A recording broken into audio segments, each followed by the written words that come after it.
Please start clapping and welcome Kunal Kamra.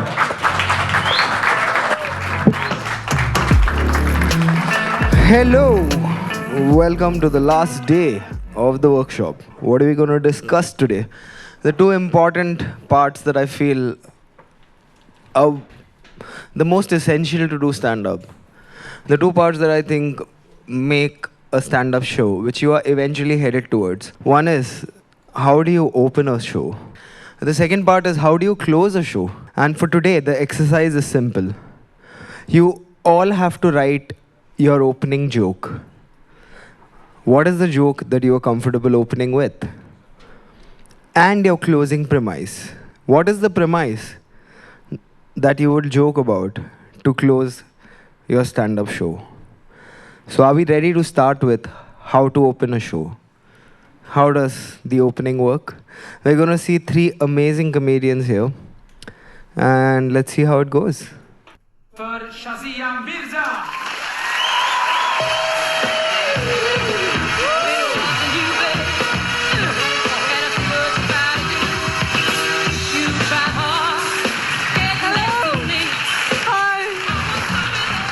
I get a lot of hate mail from Muslim men. I had this email last week. It said, you do comedy, you're a prostitute. Yes, I had to point out to him, you know, prostitutes earn more money.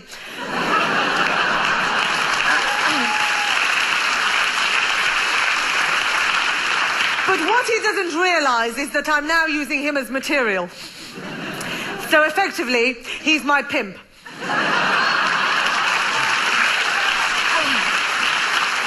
But you know, sometimes people ask me really silly questions, you know. They say to me, why does your mother walk 5 steps behind your father? And I say, you know, well, he looks better from behind.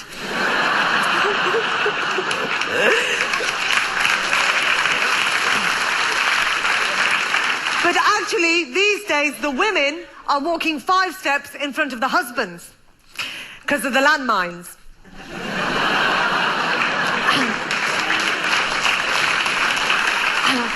Now, the thing is, I'm very lucky because in England, the women in my family, they're all Muslim and they all wear the burqa, and it's great because they all use the same passport. In fact, we've saved a lot of money, and my brothers have started to use my mother's pass now as well. But you know what? I don't drink alcohol. It's against my religion to drink alcohol. But I have taken ecstasy. Because it doesn't say anything in the Quran about ecstasy.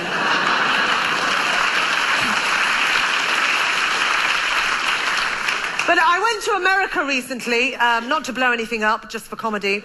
And I was walking down this street, and this American woman, she shouted out, "Oi, you Paki! Go back to India!"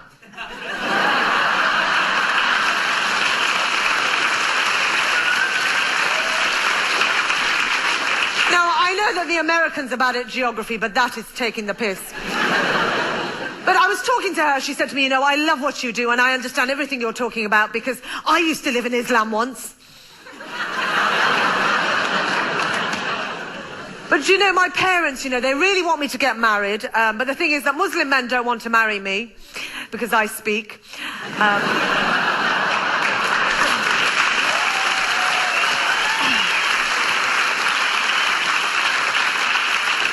But I am quite looking forward to my wedding day, you know. I can't wait to meet my husband. But my friend Julie, she says to me, you know, how can you sleep with someone you don't know? I said, well, you do it all the time.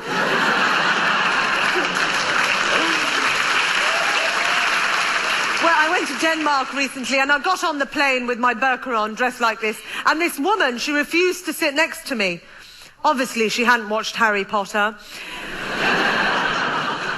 So I said to her, I'm going to sit on this plane and blow it up.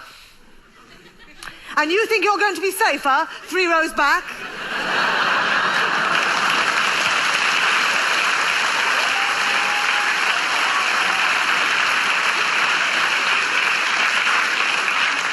But you know, when I went to America, you know, some people, I obviously, sometimes they'll get mistaken for a terrorist.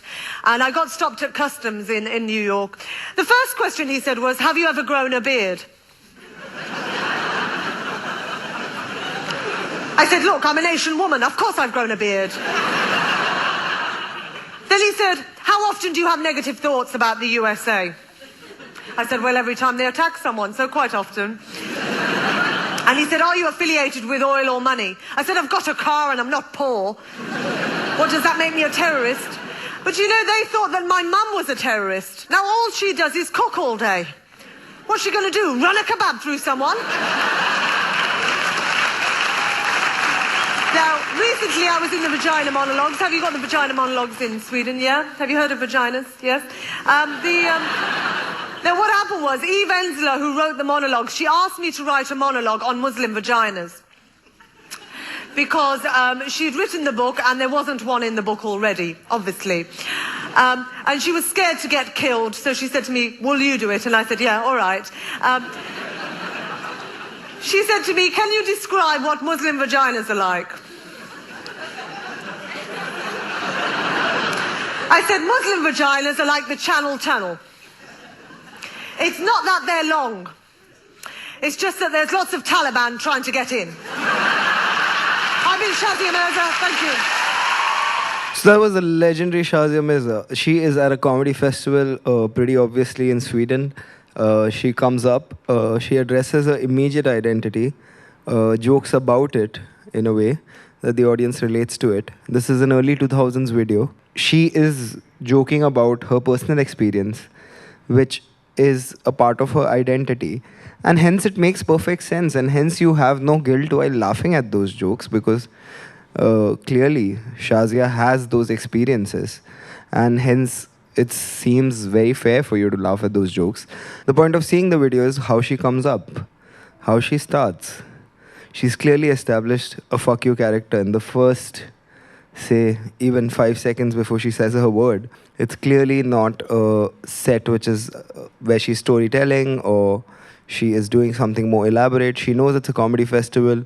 She has 6 minutes. She has given her best jokes, one after the other, by setting up the premise, putting the punchline together, and putting her identity and perspective very poignantly towards the crowd, and they enjoy it a lot. And she exits on a very strong note. And her start and exit seem almost seamless. It's like she came, she told you a bunch of jokes, she left. So yeah, let's discuss the legendary Shazia Mirza. So you said that, because she's a Muslim and everything, she can do those jokes. So would you think it would be unethical for somebody who is Hindu or who does not have that identity? If he's clear that it's just a joke, he or she is clear. But then, like, shouldn't they be doing it if the intention is not bad, if the intention is just to get a laugh? See, I think what we forget to do is that there is a lot of correction needed in the fundamentalists around us. I think once we are addressing that fact, that's more important than addressing fundamentalists who are not even close to us.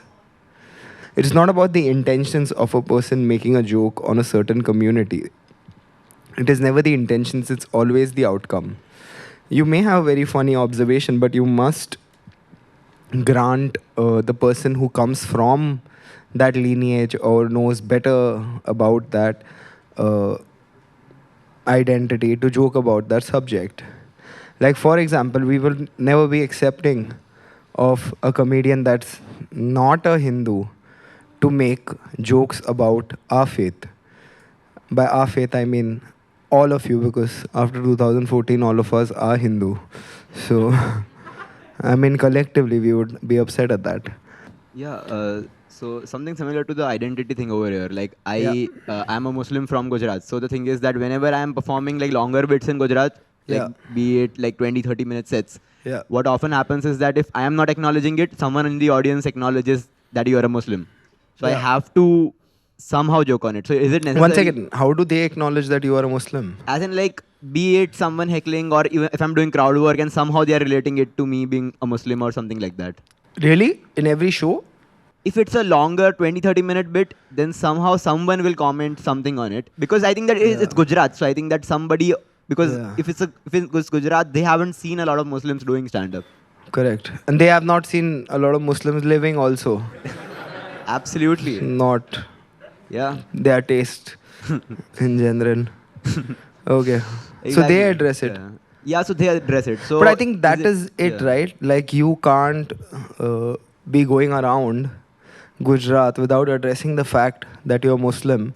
That's a great opening joke. Yeah, and Like, let's get it out of the way, guys. I am Muslim. This is Gujarat. I have a mic. I'm talking. Sorry that you have to listen. It's just a great opening joke. So I think everything that they think about you and you are not addressing in start may be a disservice to that. And actually, you are not addressing it. So sometimes they must not be addressing it in a heckling way. They might be telling you, why don't you tell us a Muslim's perspective on what's going on? It might not be always bad and rooted in bad ideas. It may be rooted in politeness also. That why are you not addressing your identity? yeah, and I think that one problem comes when it's smaller sets, like let's say a 4 to 7 minute bit or an Correct. open mic. So that's where I cannot make those jokes because then already I'm losing my 2 to 3 minutes of stage time. I think the opening joke, as I said, has to be crisp. It may be unrelated to what you do further on.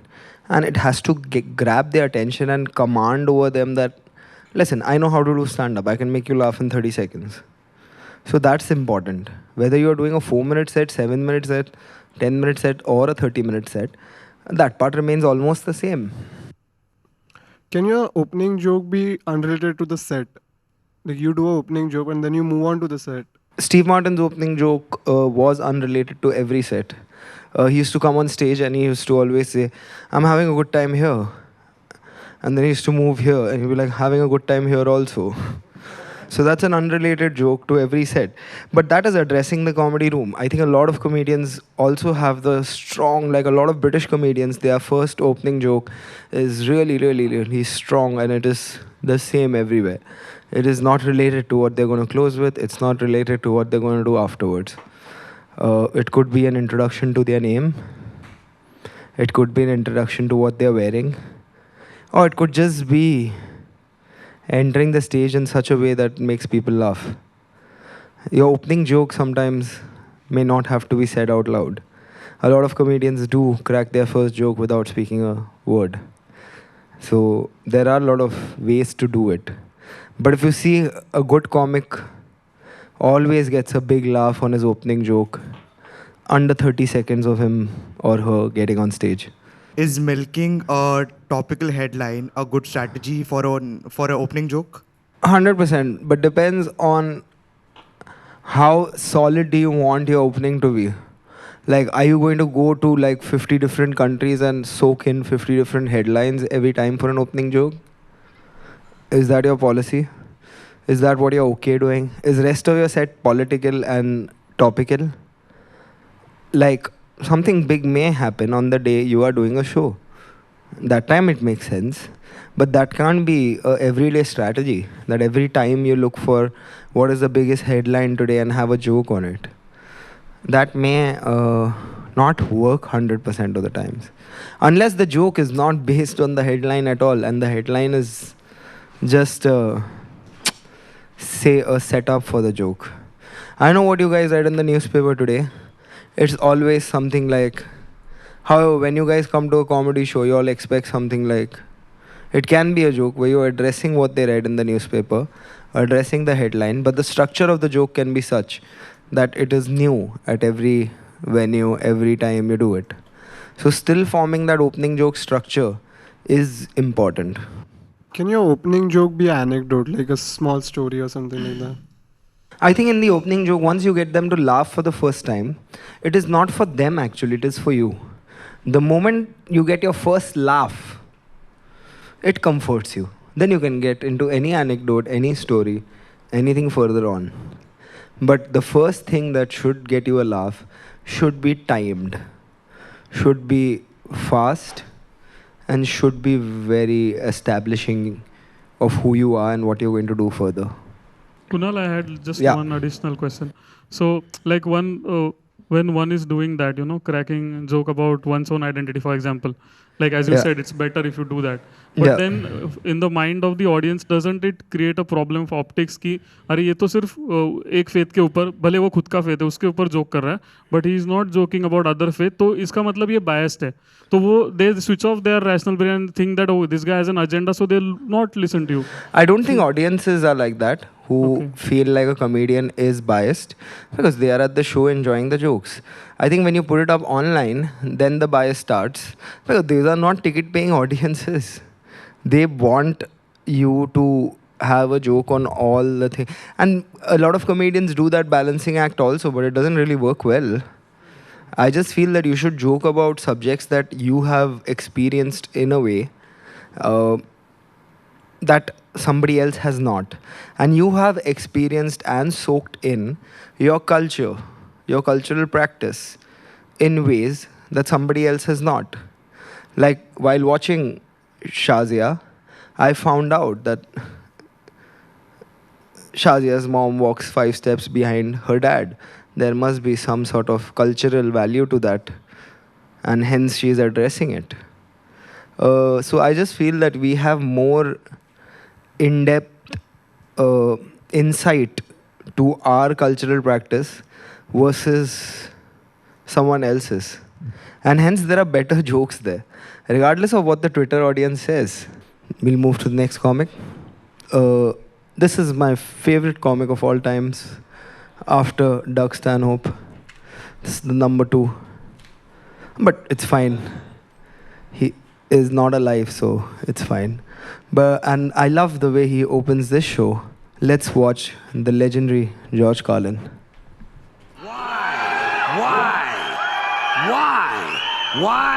Why is it that most of the people who are against abortion are people you wouldn't want to fuck in the first place, huh?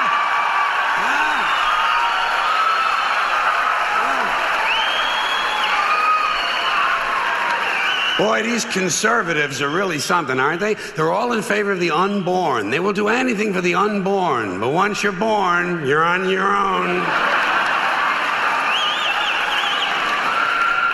Pro-life conservatives are obsessed with the fetus from conception to 9 months. After that, they don't want to know about you. They don't want to hear from you. No, nothing. No neonatal care, no daycare, no Head Start, no school lunch, no food stamps, no welfare, no nothing. If you're pre-born, you're fine. If you're preschool, you're fucked. You're fucked.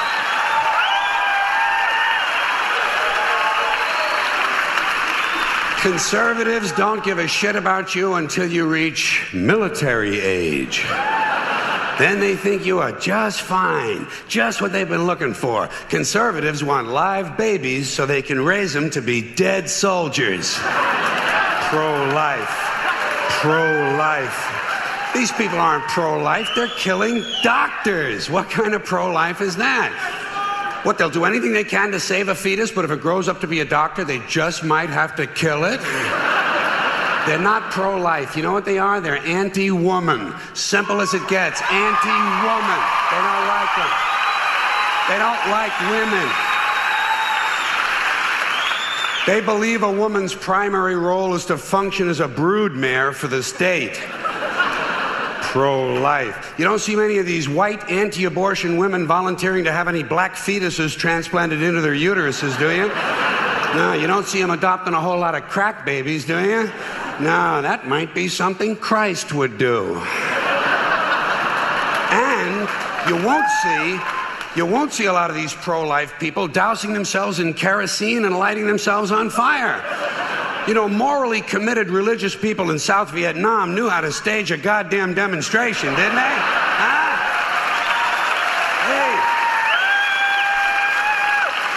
Hey. They knew how to put on a fucking protest. Light yourself on fire! Come on, you moral crusaders, let's see a little smoke to match that fire in your belly. Here's another question I have. How come when it's us, it's an abortion, and when it's a chicken, it's an omelet?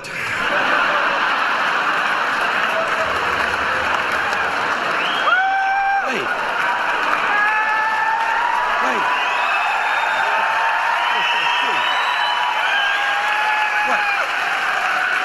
What? Are we so much better than chickens all of a sudden? When did this happen, that we passed chickens in goodness? Name 6 ways we're better than chickens. See, nobody can do it. You know why? Because chickens are decent people. You don't see chickens hanging around in drug gangs, do you? You don't see a chicken strapping some guy to a chair and hooking up his nuts to a car battery, do you?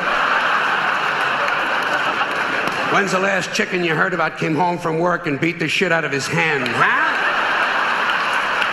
Doesn't happen, because chickens are decent people. But let's get back to this abortion shit. Now, is a fetus a human being? This seems to be the central question.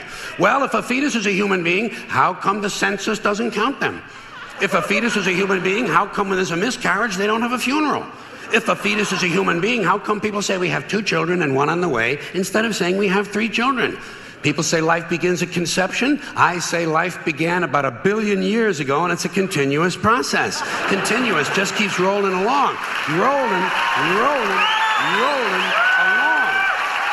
I say, you know something?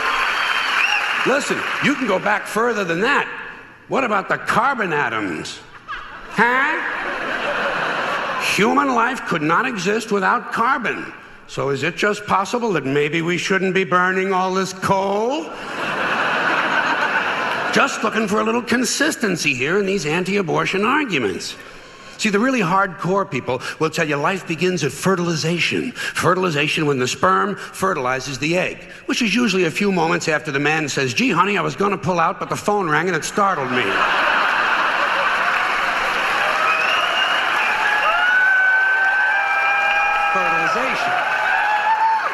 But even after the egg is fertilized, it's still 6 or 7 days before it reaches the uterus and pregnancy begins. And not every egg makes it that far. 80% of a woman's fertilized eggs are rinsed and flushed out of her body once a month during those delightful few days she has. They wind up on sanitary napkins, and yet they are fertilized eggs. So basically what these anti-abortion people are telling us is that any woman who's had more than 1 period is a serial killer. Consistency. Consistency.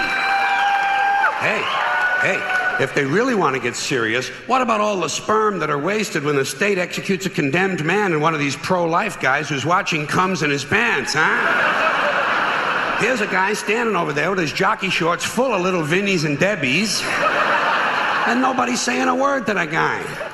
Not every ejaculation deserves a name.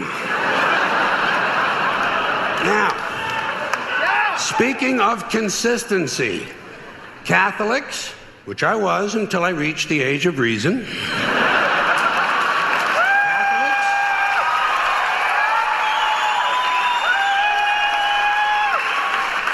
Catholics and other Christians are against abortions, and they're against homosexuals. Well, who has less abortions than homosexuals? Leave these fucking people alone, for Christ's sakes. Here is an entire class of people guaranteed never to have an abortion. And the Catholics and Christians are just tossing them aside. You'd think they'd make natural allies. Go look for consistency in religion. And speaking to my friends, the Catholics, when John Cardinal O'Connor of New York and some of these other cardinals and bishops have experienced their first pregnancies and their first labor pains, and they've raised a couple of children on minimum wage, then I'll be glad to hear what they have to say about abortion. I'm sure it'll be interesting. Enlightening, too. But,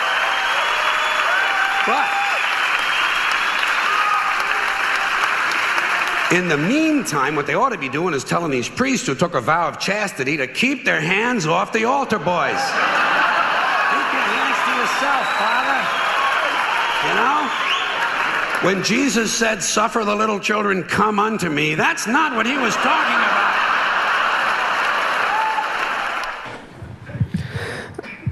That's Carlin, and the greatest way to open a show. Go to a full audience, give the most unpopular opinion that you have in your set, and open with a joke which is so political and polarizing that they are not scared of what's going to come next. He does this in, I think, every special that he's recorded. He goes up and he gives his most controversial opinion first, and then he details into a longer set. And it's a delight. Every George Carlin special is a delight. So yeah, let's discuss George Carlin opening a show. Is it his actual style where he doesn't let people laugh enough and just keep going at them to Yeah. be like, now I give you permission to laugh, or take Yeah, he used to do a bow also where he thought that now I should give you some time. So, but he is one of those comics, and a few comics who were in that era did that because they had so much to say and so little time. And Carlin was one of them where he was totally running through with every thought and joke he had, and every thought and joke he had was worthy of all the laughs and applause he gets throughout. It's impossible that this world would have another George Carlin because he's put out 16 to 20 hours of material. That's 20 hours of stand-up comedy is tough. I mean, I've barely coming around 1 hour, and I'm telling you, it's taken me 8 years. So 20 hours. It's not even something that we should look at as a aim. It's just something we should look at as to preserve, to enjoy, to learn from. But George Carlin as an aim it's impossible. This set, like his other sets, rarely, I've seen Carlin touch anything which is, about him or very personal. Mostly it is commentary or observational stuff. Or maybe it is because most of his later stuff is what is out. He did comedy for, 50 years. Maybe. No, I think he addresses a lot of his stuff where he was evading taxes, traveling America to evade taxes. There are a lot of sets that he talks about his friends having kids. There's a lot of sets that he talks about his point of view on sports. But when it's commentary also, it does not detach you from your personality or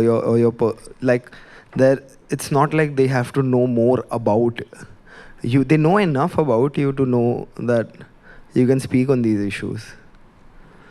So Carlin pretty much established that he has authority to speak on these issues, and he continues to do that till probably his last special. Yeah. Yeah, so this is not a question, more of an anecdote. So I had watched one of Louis C.K.'s interview where he says that in the beginning of his 10-15 years, he got to probably 1 hour of comedy work. And then I've seen that. Yeah, and then he started following Carlin, who said that you should get rid of all your material at the start of the year and then start reworking on new material. Yeah. And that's how he got to all of these other specials. Yeah, so George Carlin was of the opinion that the year is over, the joke's over. Just write another set, go on the road, travel again till the end of the year, because again their cycle is like that. Start of the year, people do smaller clubs, comedy clubs, smaller places. By the end of the year, when it's October, November, December season, they're all doing big auditoriums, big arenas. So there is a comedy cycle there. Why do people in the West say it takes you 10 years to build an hour? Because of the kind of limited stage time that one would get. You would get 6 minutes, 8 minutes, 15 minutes, 30 minutes, and then you would get off towns where you would be headlining. But now, if you can get the audience, in the first 3-4 years of doing comedy, you get 30 people every night for a month in a comedy club. By the end, you're good enough to perform because you spend 30 hours on stage. I'm sure out of those 30 hours, you would be able to pull out the best 1 hour to present to 1,000 people. So numbers are never bad. Numbers and the number of people who follow comedians and the number of people who turn up for shows, they always help developing the comedian further. So it's not necessary that it may take you 15 years to generate an hour, 10 years to generate an hour. It's just that if you generate an hour, you do an hour. And till that time, you just patiently pursue comedy, because one of the greatest comedians in the world has taken 15 years to generate an hour. So there's no race with time or against it. Like when you go to the UK comedy clubs, and you will see a lot of comedians who've been doing 25-30 years of comedy and they've not had a new joke for 10 years. They just do comedy They just travel Friday, Saturday, Sunday, hit all the clubs, make like £2,500, and then they just travel around on the weekdays. They just have a traveling comedian life because they've been doing it for 30 odd years. They're not online, they're playing the festivals, but they're not on Netflix or anything like that. It's different for different people, it's different choices, it's different life choices also that direct where you are headed. So what is it that we discuss? The opening joke needs to reflect your character ideally. It would be nice. It's great if you get a laugh in the first 30 seconds. That's great. It's great if you get to establish your character with the audience while getting them to like you. That'd be amazing. It would really make sense if your opening joke was leading up to a bit. Because once you've got their attention, you can take them with you more than 5 minutes, 6 minutes, 7 minutes.